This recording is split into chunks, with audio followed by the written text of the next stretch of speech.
அமிர்தா, எல்லார் சார்பாவும் நான் உன்கிட்ட மன்னிப்பு கேட்டுக்கிறேம்மா. ஐயோ, அப்படியெல்லாம் சொல்லாதீங்க அத்தை. பெரியவங்க எல்லாம் மன்னிப்பு கேட்டா சின்னவங்களுக்கு அது நல்லது இல்ல. ஆனா என்னாச்சுன்னா பாட்டி, போதும் நிறுத்து.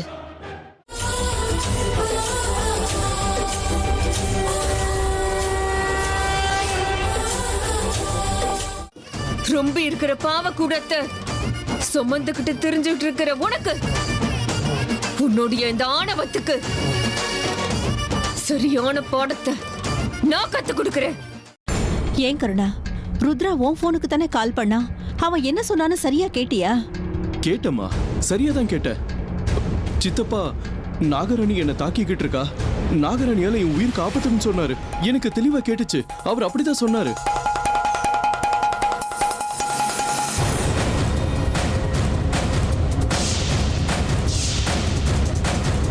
நாகராணியா?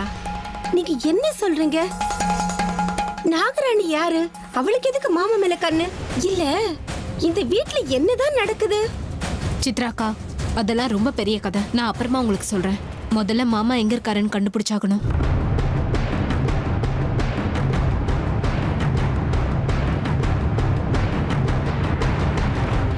எப்போ ருத்ரனோட போன் நாட் ரீச்சபிள்னு வந்துச்சோ அப்போல இருந்தே மனசுக்குள்ள ஏதோ ஒரு பதட்டம். இப்படி ஏதோ நடக்க போகுதுங்கிறதுக்கு அது அறிகுறி. இப்ப என்ன பண்றது அத்தை? இதைத்தான் நான் அன்னைக்கே சொன்னேன். இந்த குடும்ப உறுப்பினர் ஒருத்தருக்கு உயிருக்கு ஆபத்து இருக்குன்னு சொன்னேன். நீங்க யாருமே என் பேச்சை பெருசா எடுத்துக்கவே இல்லை. இப்ப பாருங்க என்ன ஆச்சுன்னு. சித்தையா, கொஞ்ச நேரம் வாயை முடிட்டு சும்மா இருக்கியா? ஏற்கனவே எல்லாரும் பயந்துகிட்டு இருக்கோம். நீ வேற பேசி பயமுறுத்தாத. வாயை முடிக்கிட்டு.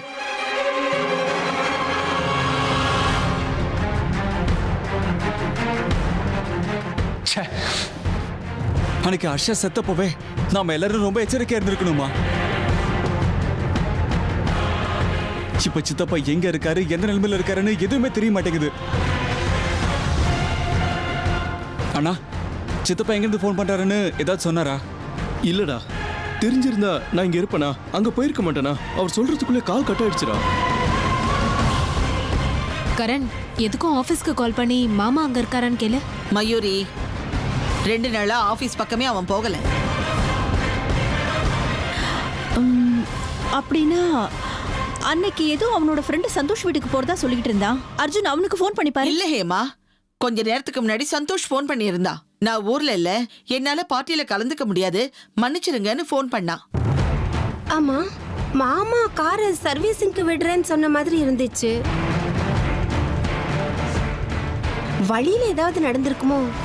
மெக்கானிக்கோட நம்பர் இருந்தா போன் பண்ணி என்கொயரி பண்ணுங்களேன். என்ன சித்ரா இது? இன்னைக்கு ஞாயிற்றுக்கிழமை, மெக்கானிக் கடையும் லீவு தானே? ஃப்ரெண்டு வீட்டுக்கு போகல, ஆபீஸ்க்கு போகல, கேரேஜுக்கு போகல.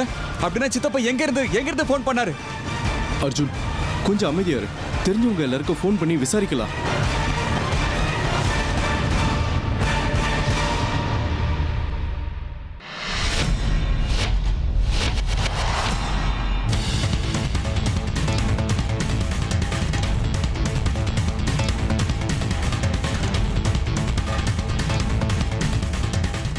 ஹலோ,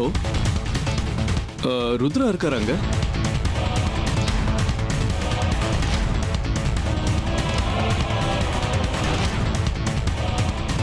இவ மேல சந்தேகப்படலானா இவ வீட்டை விட்டு எங்கேயும் போலியே. நல்லா குத்துக்கல்லாட்டம் கண் முன்னாடி தானே இருக்கா. இருந்தாலும் இவ ஏன் அமைதியா இருக்கா?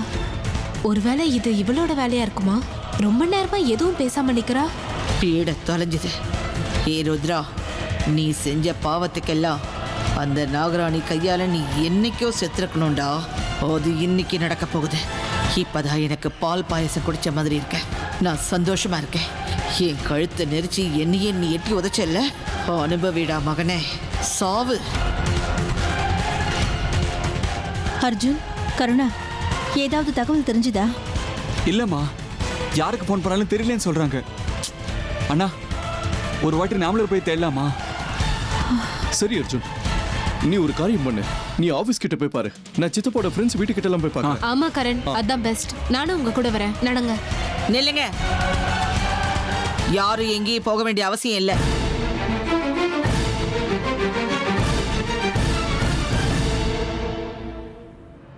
ஏன் அத்தை நீங்க போக வேண்டாங்கிறீங்க?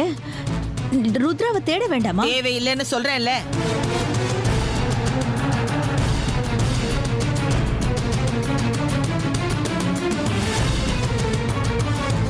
இத பாருங்க, இதுக்கு மேல யாரும் ஒரு வார்த்தை பேசக்கூடாது.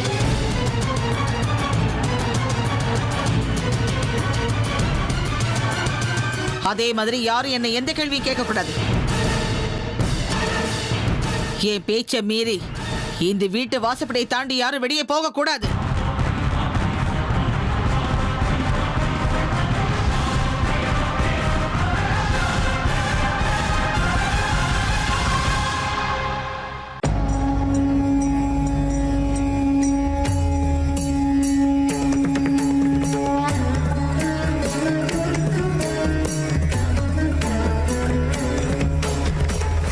அமிர்தா, ஜாக்கிரதையாயிரு. அந்த துஷ்டனை எப்பவுமே நம்ப கூடாது. அவனுடைய எல்லா வழிகளையும் நீ மூடினாலும் புது புது வழியை கண்டுபிடிச்சு அவன் வெளியே வந்துகிட்டே இருப்பான். அமிர்தா, நீ ரொம்ப ஜாக்கிரதையாயிருக்கணும், எச்சரிக்கையோட இருக்கணும். அமிர்தா, உன்னோட கோபம், தாபம், ஆவேசம் எல்லாமே எனக்கு நல்லா புரியுதுமா.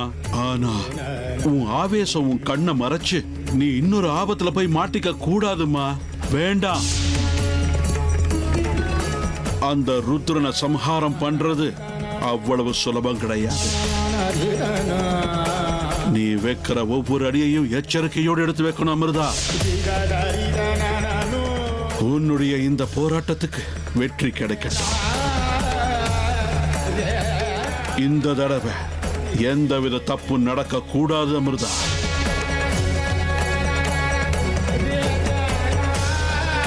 ஓம் நம சிவாய, ஓம் நம சிவாய, ஓம் நம சிவாய. ஆண்டவா, அமிர்தா உன்னுடைய பொண்ணு, உன்னை மட்டுமே நம்பிக்கிட்டு இருக்கிறவ. இங்க யாரு என்ன எப்படி எல்லாம் உனக்கு தெரியும். நல்லவங்களை தேர்ந்தெடுத்து அவங்கள சோதிச்சு கடுமையா போராட வச்சு கடைசியில வெற்றியையும் தருவேன்னு எனக்கு தெரியும் பார். இந்த நேரத்துல உண்மை ஜெயிச்சாகணும். மோசம், துஷ்டத்தனம், கபடம் எல்லாம் அழிஞ்சு போகணும். இந்த பாவத்துக்கெல்லாம் முடிவு கட்டுறதுக்கு உன்னுடைய உதவி கண்டிப்பா தேவைப்படுது. உன்னுடைய அந்த குழந்தைய ஆசீர்வாதம் பண்ணி எம்பெருமானே, ஆசீர்வாதம் பண்ணு. ஓம் நம சிவாய, ஓம் நம சிவாய, ஓம் நம சிவாய. இல்லம்மா, நான் என்ன சொல்ல வரேன்னா, போதும். நீ எதுவும் சொல்லவும் வேண்டாம், நாங்க எதுவும் கேட்கவும் வேண்டாம். உன் பேச்ச கேட்டு கேட்டுதான் இந்த மாதிரி தப்பெல்லாம் நடக்குது. எல்லாத்துக்கும் நீதான் காரணம். எதுவும் பேசாம முதல்ல இந்த இடத்த விட்டு போ. அதுக்கு சொல்லலமா, ஏதோ கோவத்துல மனசுல வச்சுக்கிட்டு அதை இந்த நேரத்துல வெளிப்படுத்துறது நல்லது இல்லம்மா. ஏய், ஒரு தடவை நல்லதனமா சொன்னா உனக்கு புரியாதா? இந்த பார், இது எங்க குடும்ப விஷயம். இதுல தேவையில்லாம நீ மூக்க நுழைக்காத. போய் எங்க இருந்து. சரிங்கம்மா.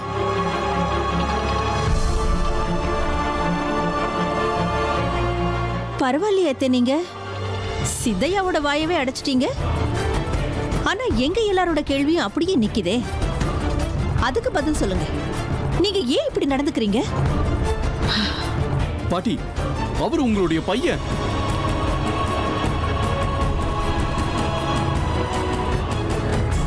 பிரச்சனையில இருக்க ஹெல்ப் பண்ணுங்கன்னு சொல்லும் போது எங்களை தேடுங்கன்னு சொல்றதை விட்டு எங்களை தடுக்கிறீங்களே, ஏன் பாட்டி? பாட்டி, நீங்க இந்த அளவுக்கு கல்லெஞ்சுக்காரங்களா இருப்பீங்க நான் எதிர்பார்க்கவே இல்லை. எப்படி பாட்டி, எப்படி உங்களுக்கு இந்த மாதிரி பேசுறதுக்கு மனசு வருது பாட்டி? பாட்டி, இத்தனை நாளா நீங்க சொன்னதை நான் கண்ண மூடி ஒத்துக்கிட்டேன். ஆனா இப்ப நீங்க செய்யறது எனக்கு சரியா தோணல.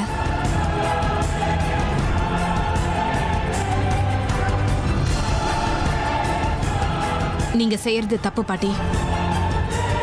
ஆமா பாட்டி, சின்ன மாமா விஷயத்துல நீங்க நடந்துக்கிற விதம் சரியில்லை. வீட்டாளோ வெளியாளோ அது வேற விஷயம். மனுஷ தன்மை இருக்கிற யாரா இருந்தாலும் இப்படி பேச மாட்டாங்க. போது நிறுத்துங்க. முடிஞ்சுதா? எல்லாரும் பேசி முடிச்சாச்சா? ஒரு ஏடியா எல்லாருமே சேர்ந்து ஏன் மேல எரிஞ்சு விழறீங்கல்ல? ஒரே ஒரு தடவை யாராவது நான் ஏன் அப்படி பேசுறேன்னு யோசிச்சு பாத்தீங்களா? இங்க பாருங்கத்தே, சும்மா சுத்தி வளைச்சு பேசி நீங்க பண்ணதை நியாயப்படுத்தி பேச பார்க்காதீங்க. அங்க ருத்ர ஆபத்துல இருக்கான். நாம எல்லாரும் அதை மறந்துட்டு இங்க சும்மா உட்கார்ந்து பேசிட்டு இருக்க முடியுமா? எப்படி தெரியும்? எப்படி தெரியும் உனக்கு? உண்மையிலேயே ருத்ரா ஆபத்துல இருக்கான்னு உனக்கு தெரியுமா?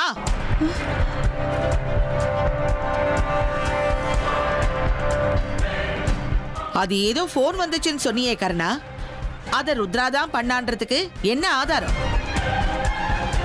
ஏற்கனவே அந்த நாகராணி நம்ம குடும்பத்தை அழிக்கணும்னு காத்துக்கிட்டு இருக்கா.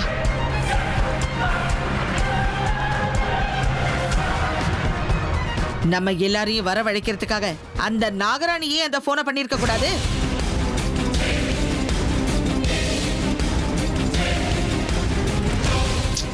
நீங்களாம் யோசனை பண்ணுங்க.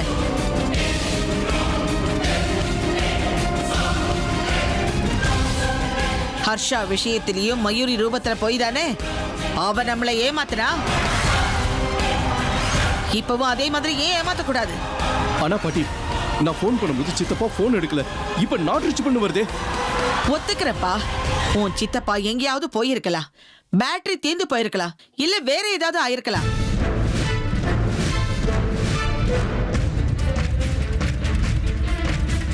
இத பாருங்க, சரியான தகவல் கிடைக்கிற வரைக்கும் நீங்க யாரும் எங்கேயும் போக வேண்டாம்.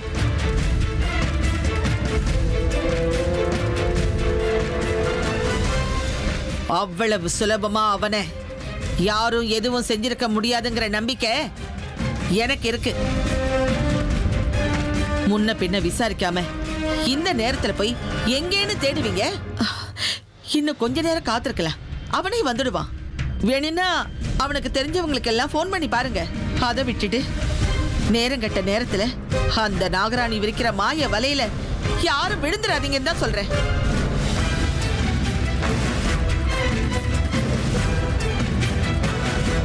நம்ம ருத்ரா வீட்டுக்கு தாமதமா வர்றது ஒண்ணும் புதுசு கிடையாது இல்ல ஹேமா? கொஞ்ச நேரம் பொறுத்திருந்து தான் பாப்போமே. பாட்டி சொல்றதும் சரியா தான் இருக்கு.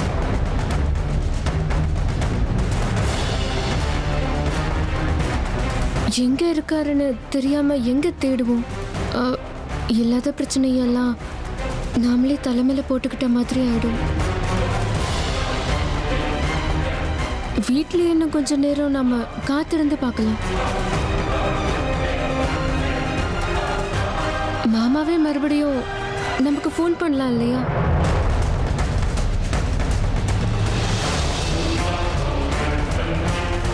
நீங்க மன்னிச்சிருங்க அத்தை. ஆவேசத்துல நாங்க யாரும் இத பத்திலாம் எதுவும் யோசிக்கவே இல்லை.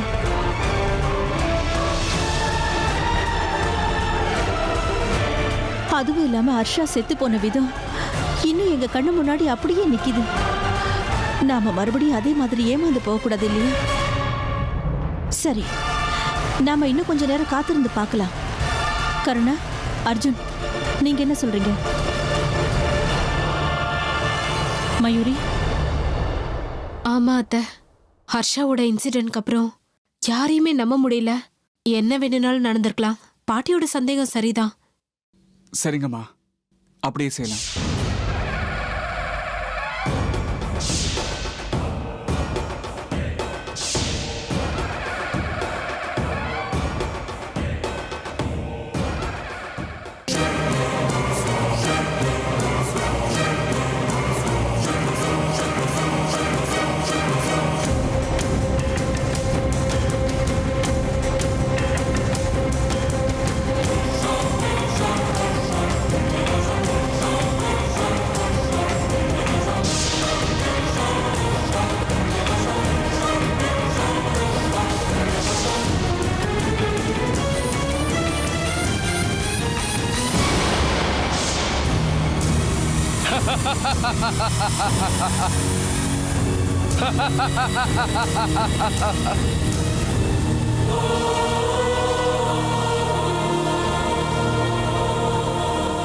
என்ன நாகராணி, இவ்வளவுதானா உன் சக்தி?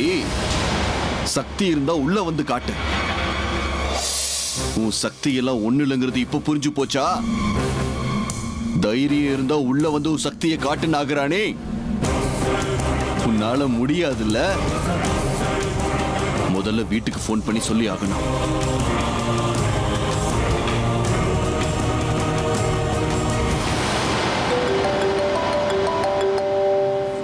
அர்ஜுன், சித்தப்போட கால்.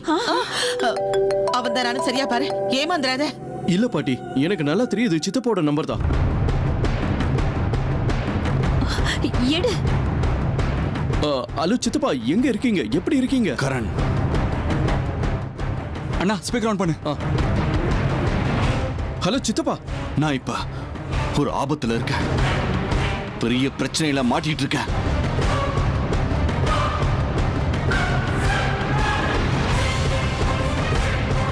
சித்தப்பா, நீங்க எங்க இருக்கீங்கன்னு சொல்லுங்க, நாங்க உடனே கிளம்பி வரோம். ஆமா, நீங்க எல்லாம் வந்தே ஆகணும்.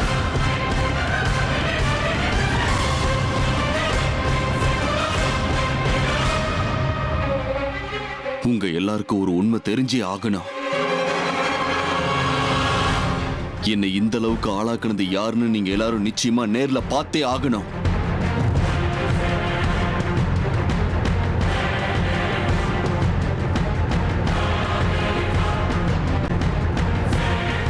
இந்த நயவஞ்சிகையோட சுயரூபத்தை நான் உங்க எல்லாருக்கும் காட்டியே ஆகணும்.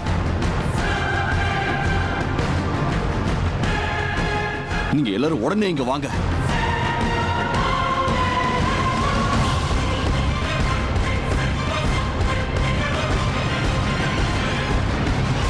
அமிர்தா, என்ன நடக்குது? எதிரிய நீ இன்னும் பலி வாங்கலையா? இப்படியே போனா நாம நினைச்ச மாதிரி எதுவும் நடக்காது. இப்ப என்ன பண்றது? கண்டிப்பா சித்தப்பா, நீங்க ஒண்ணும் கவலைப்படாதீங்க, நாங்க உடனே வந்துடுறோம். பயப்படாதீங்க, உங்களை நாங்க காப்பாத்துறோம் சித்தப்பா. சித்தப்பா, எங்க இருக்கீங்கன்னு சொல்லுங்க. நான் இப்ப சிவபுரத்துல இருக்கிற கருடன் கோவில்ல இருக்கேன்.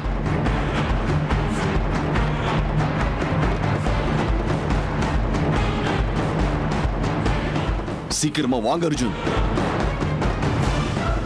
அந்த நாகராணி வேற யாரோ இல்ல, அவ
தான்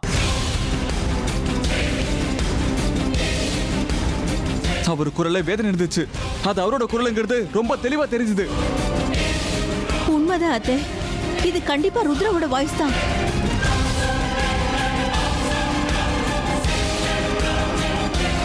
அதான் எல்லாரும் காதாலேயே கேட்டோம்ல. இப்ப பேசிக்கிட்டு இருக்கிறதுக்கு நேரம் இல்ல, வாங்க போலாம்.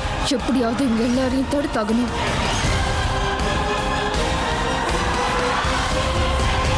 ஒரு நிமிஷம் நில்லுங்க.